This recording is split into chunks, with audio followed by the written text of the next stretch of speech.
ഈ പ്രപഞ്ചത്തിലുള്ള എല്ലാ വസ്തുക്കളും ഒരു മോഷ്ടാവിന്റെ കണ്ണിൽ മോഷണ വസ്തുക്കളാണ്. അടിസ്ഥാനപരമായി എല്ലാ മോഷ്ടാക്കളും സൗന്ദര്യ ആരാധകരാണ്. കവർന്നെടുക്കാനുള്ള ആസക്തി നമ്മൾ ഉണ്ടാകുന്നത് അതുകൊണ്ടാണ്. ഒരു കണക്കിന് നമ്മളാണ് മക്കളെ യഥാർത്ഥ സോഷ്യലിസ്റ്റുകൾ. നമുക്ക് കൊട്ടാരമെന്നോ കുടിലെന്നോ വ്യത്യാസമില്ല. നമുക്ക് വേണ്ടത് കൊട്ടാരത്തിലും കിട്ടും, കുടിലും കിട്ടും.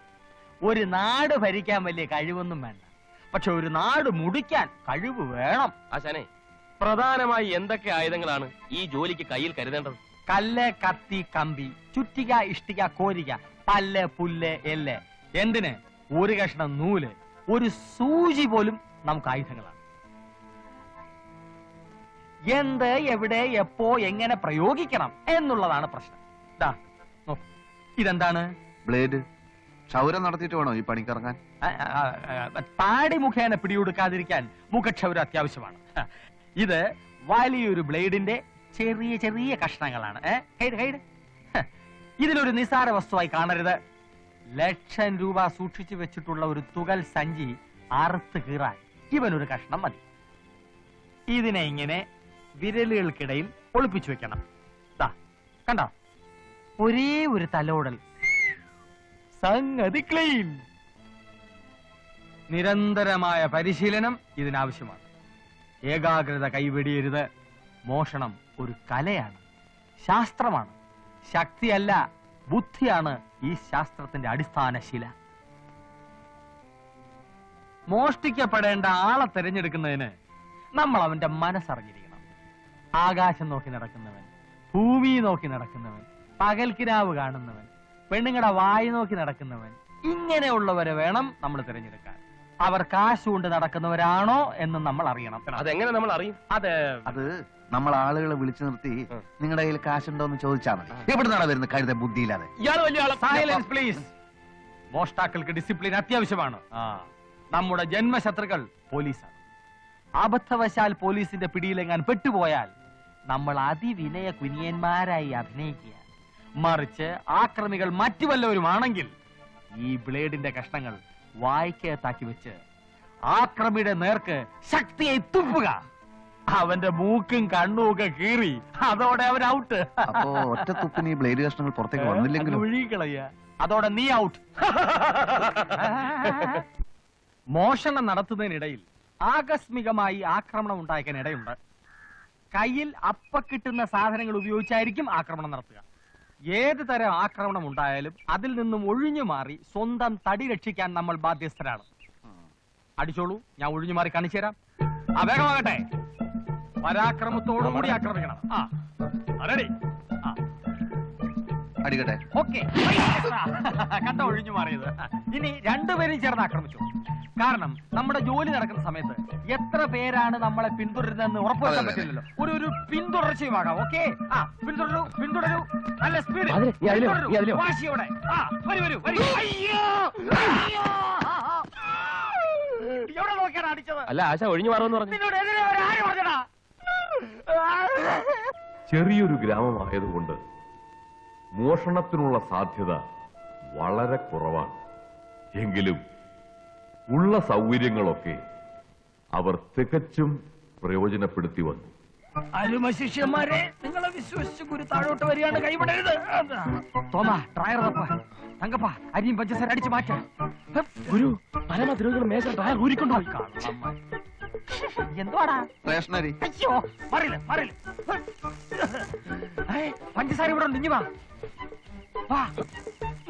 തങ്കപ്പ, ചാക്കഞ്ഞോണ്ട് വാ.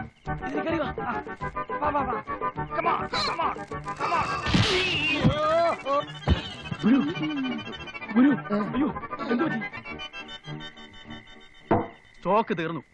ഇതും കഴിച്ച് വേഗം അങ്ങ് സ്ഥലം വിട്ടോ. സൂര്യൻ ഉദിക്കാറായി. ഉദിക്കട്ടെ. ഇന്നിവിടെ സൂര്യൻ അസ്തമിക്കാത്ത ബ്രിട്ടീഷ് സാമ്രാജ്യമാകും ഞങ്ങള്.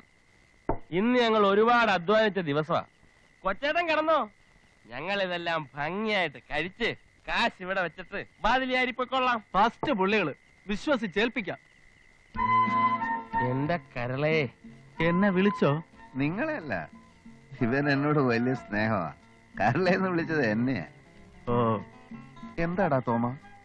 നീ ഇല്ലാത്ത ജീവിതത്തെ കുറിച്ച് എനിക്ക് ചിന്തിക്കാൻ പോലും വയ്യ. നീ ചിന്തിക്കുകയേ വേണ്ട. ജീവിതാവസാനം വരെ ഞാൻ നിന്നെ വിട്ടു പോവില്ലടാ. നിന്റെ അപ്പന്റെ ഒപ്പം നിൽക്കാനുള്ള കെൽപ്പ് എനിക്ക് എന്നുണ്ടാകുന്നു ആ നിമിഷം ആ വെള്ളം അങ്ങ് വാങ്ങി വെച്ചേര്. എന്റെ അപ്പന്റെ ഒപ്പം നിൽക്കാൻ നിനക്ക് ഈ ജന്മം പോരടാ തുരപ്പാ.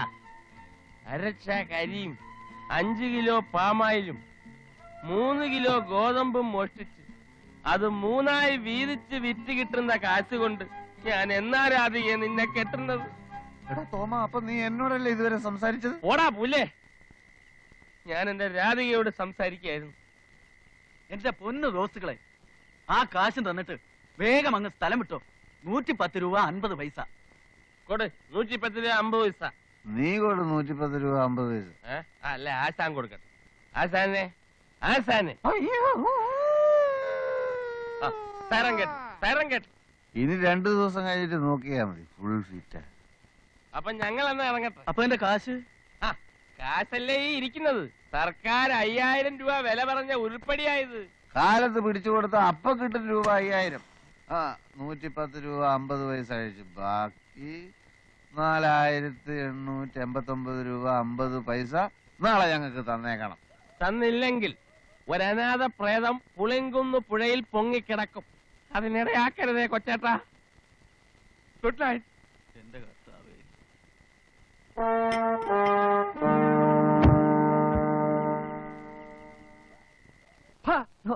അച്ചോളി ഉദയനന്റെ പരമ്പരയിൽപ്പെട്ട സാക്ഷാൽ പടനായകനായ എന്റെ മകളെ ഒരു പരട്ട ക്രിസ്ത്യാനിക്ക് കെട്ടിച്ചു കൊടുക്കാനോ?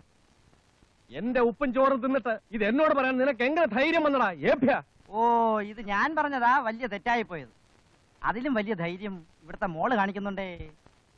ഹോട്ടൽ മാനേജ്മെന്റ് പഠിക്കാനെന്നും പറഞ്ഞ് പട്ടണത്തിൽ പോയിട്ട് എന്താ പരിപാടി എന്നറിയാമോ മുതലാളി? ചെറുക്കന് രാത്രിയിലല്ലേ പണിയുള്ളൂ, പകലവൻ ഫ്രീ അല്ലേ.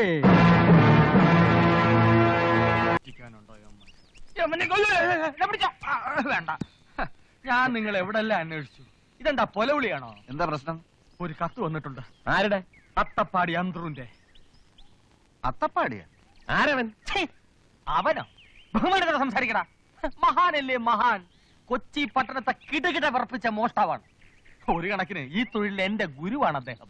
ആ നിലക്ക് ഞങ്ങളുടെ ഗുരുവിന്റെ ഗുരു. ആ ഗുരു. ഞാൻ പണ്ട് പെരുമ്പള്ളിയിലെ പെരുന്നാളിന് കുരിശു മോഷ്ടിച്ച് സെൻട്രൽ ജയിലിൽ കിടന്നില്ലേ, അന്ന് ഇദ്ദേഹം ഉണ്ടായിരുന്നു എന്റെ കൂടെ. അയ്യോ, തങ്കമായ മനുഷ്യനല്ലേ. അദ്ദേഹം ഇപ്പൊ പരോളിൽ ഇറങ്ങിയിട്ടുണ്ട്. ഇതെന്താണെന്ന് കേൾക്കണോ?